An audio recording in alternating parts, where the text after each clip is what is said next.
2007. I started Dawah in 1988, started the organization in 1991, in February, IRF. In the span of 25 years, from 88 to 2007, that was 20 years initially, there was never any controversy about me.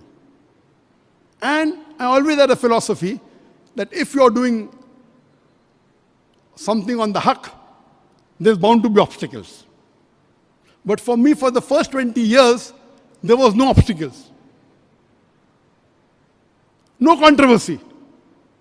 MashaAllah, in my following, Hanafi, Shafi, Hanbali, Maliki, all types of people, Muslims coming and non-Muslims coming, and no problem at all whatsoever, until when we had the first peace conference 2007. You know, when the banner became bigger, and a question was asked to me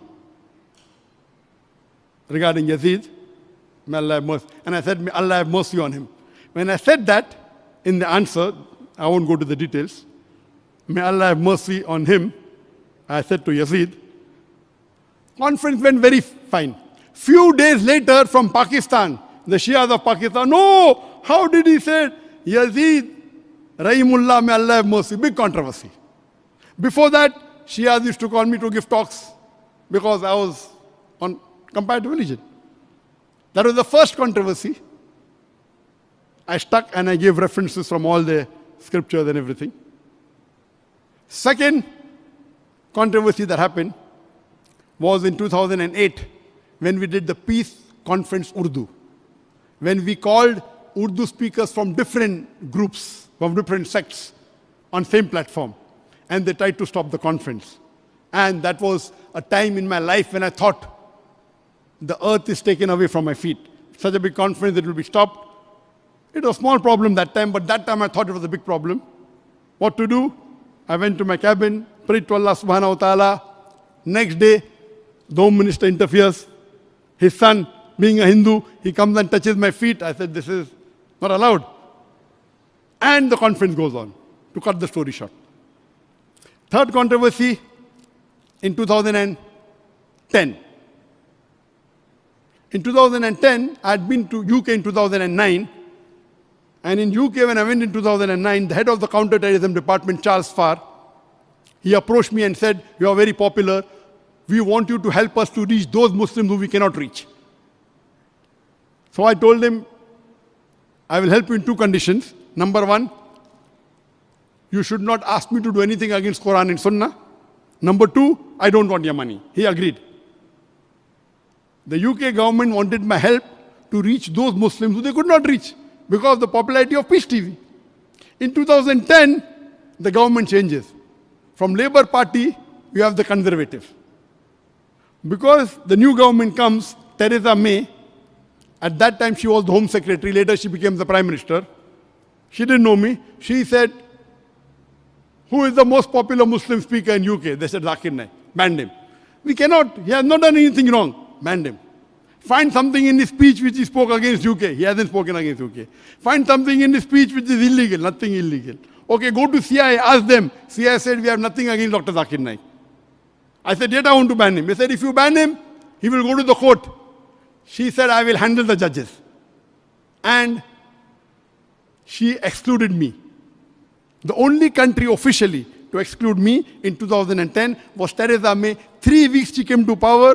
She didn't know me, but because I was a popular Muslim, then I realized there are two problems, major problems in Dawah. Number one, amongst the Muslims, there are sects who fight against each other. Biggest problem. Number two, in the political arena, the politician non-Muslim, to get his vote bank, he will attack the Muslim dies. So these two are the major problems for Dawah. Number one is Muslims having sex among themselves. Allah says in the Quran in Surah Imran chapter 3 verse 103, وَاتَصِمُوا بِحَبْلِ اللَّهِ جَمِيعًا وَلَا تَفَرَّقُوا. Hold to the rope of Allah strongly and be not divided. If we Muslims are united, inshallah, no one can interfere with us. And I had a formula to unite the Muslims, but time is short. I cannot touch on that. So I was shocked. The head of the counter-terrorism department wants my help, and now they want to ban me. So they banned me, and my lawyers say, oh, we'll fight the case, we'll win 99.9%. One of my fans, we had the best of lawyer. He tells me that we will have the best of lawyer, but we will not win, we will lose. We spent more than £1 million only in fighting the government. We lost the case, but we won the battle. Our organization was safe.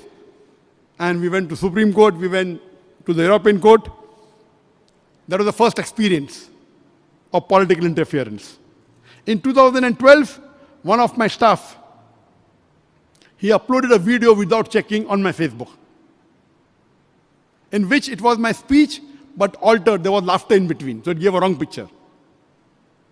That was towards the end of 2012. And I was supposed to come for a lecture tour to Malaysia.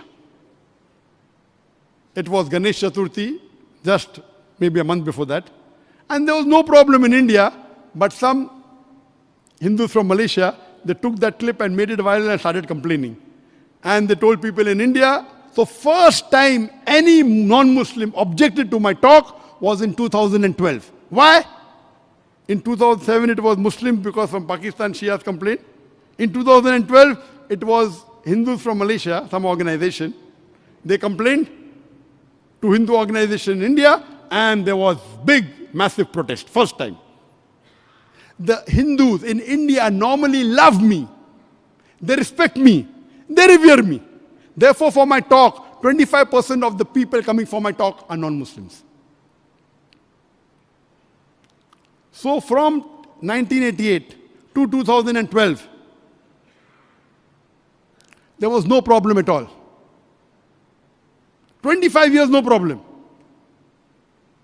But some political organization in India took that issue and made an issue out of me and made police complaints. First problem in India regarding non-Muslim 2012. But alhamdulillah, Allah helped us. We continued.